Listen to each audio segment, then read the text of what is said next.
20,000 Leagues Under the Sea. Part 1, Chapter 2, Pro and Con. At the period when these events took place, I had just returned from a scientific research in the disagreeable territory of Nebraska in the United States. In virtue of my office as assistant professor in the Museum of Natural History in Paris, the French government had attached me to that expedition. After 6 months in Nebraska, I arrived in New York towards the end of March, laden with a precious collection. My departure for France was fixed for the first days in May. Meanwhile, I was occupying myself in classifying my mineralogical, botanical, and zoological riches, when the accident happened to the Scotia. I was perfectly up to the subject which was the question of the day. How could I be otherwise? I had read and reread all the American and European papers without being any nearer a conclusion. This mystery puzzled me. On the impossibility of forming an opinion, I jumped from one extreme to the other. That there really was something could not be doubted, and the incredulous were invited to put their finger on the wound of the Scotia. On my arrival at New York, the question was at its height. The hypothesis of the floating island and the unapproachable sandbank, supported by minds little competent to forward a judgment, was abandoned. And indeed, unless this shoal had a machine in its stomach, how could it change its position with such astonishing rapidity?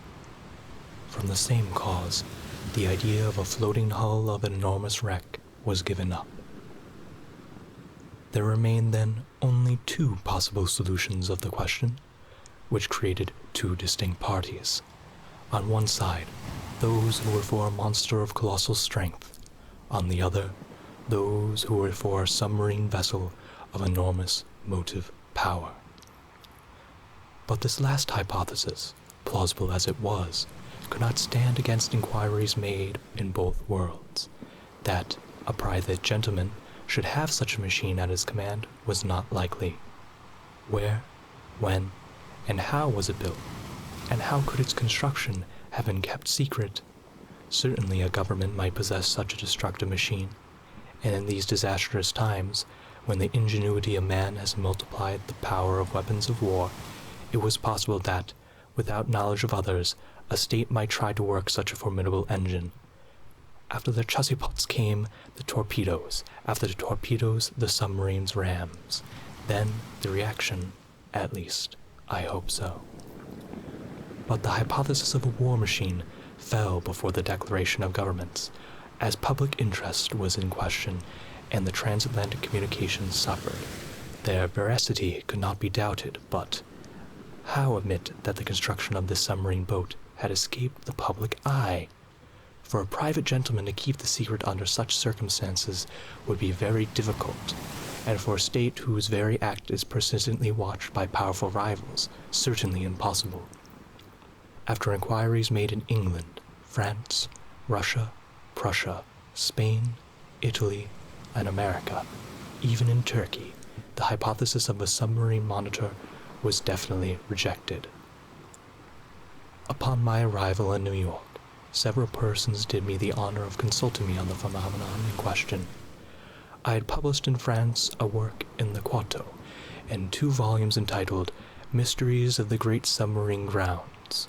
This book, highly approved of in the learned world, gained for me a special reputation in this rather obscure branch of natural history. My advice was asked. As long as I could deny the reality of the fact, I confined myself to a decided negative. But soon finding myself driven into a corner, I was obliged to explain myself categorically, and even the Honorable Pierre Atronox, professor in the Museum of Paris, was called upon by the New York Herald to express a definite opinion of some sort. I did something. I spoke. For a want of power to hold my tongue, I discussed the question in all its forms, politically and scientifically, and I gave here an extract from a carefully studied article, which I published in the number of the 30th of April. It ran as follows.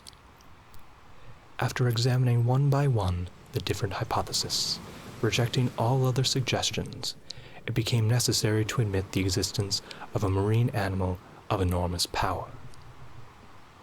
The great depths of the oceans are entirely unknown to us. Soundings cannot reach them.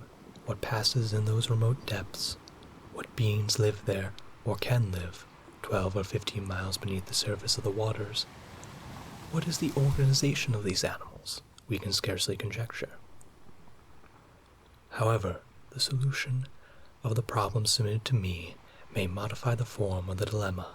Either we do not know all the varieties of beings which people our planet, or we do not know.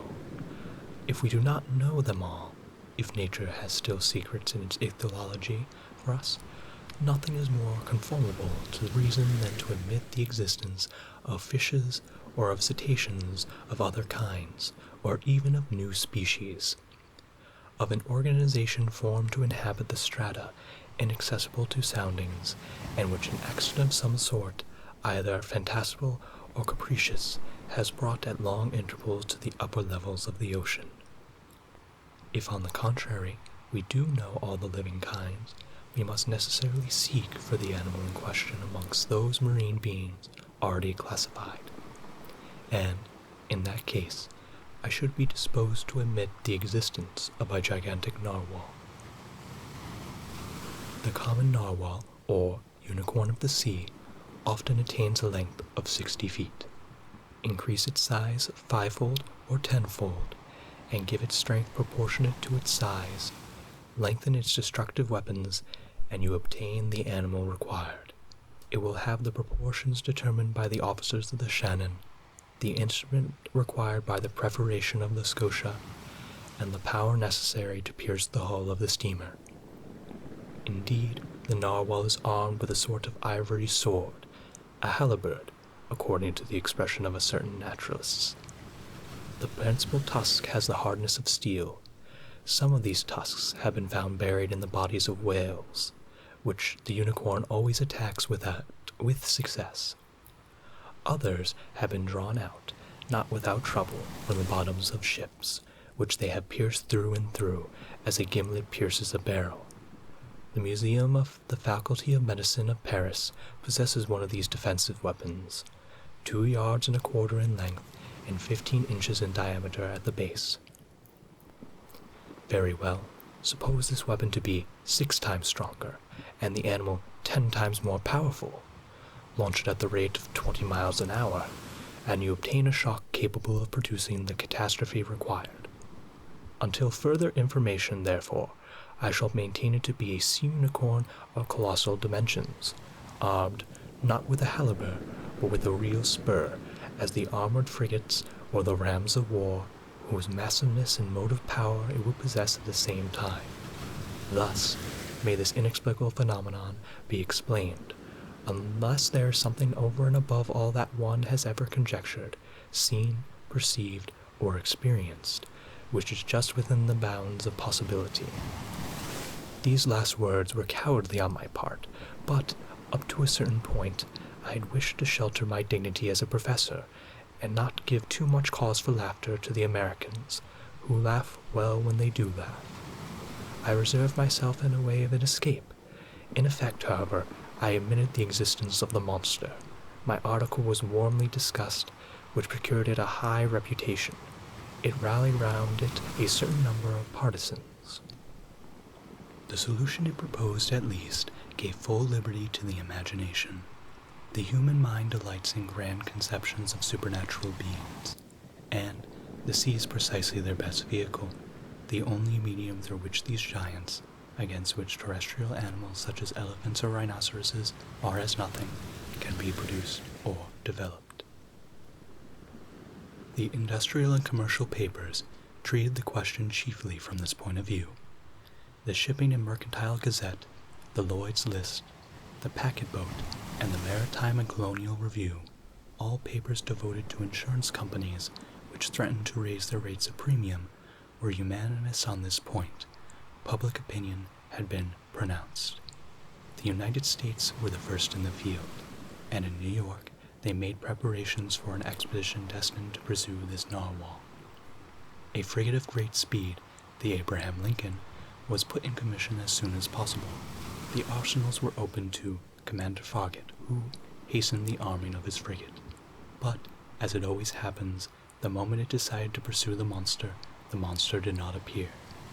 For 2 months, no one heard it spoken of. No ship met with it. It seemed as if this unicorn knew of the plots weaving around it. It had been so much talked of, even through the Atlantic cable, that jesters pretended that this slender fly had stopped a telegram on its passage and was making the most of it.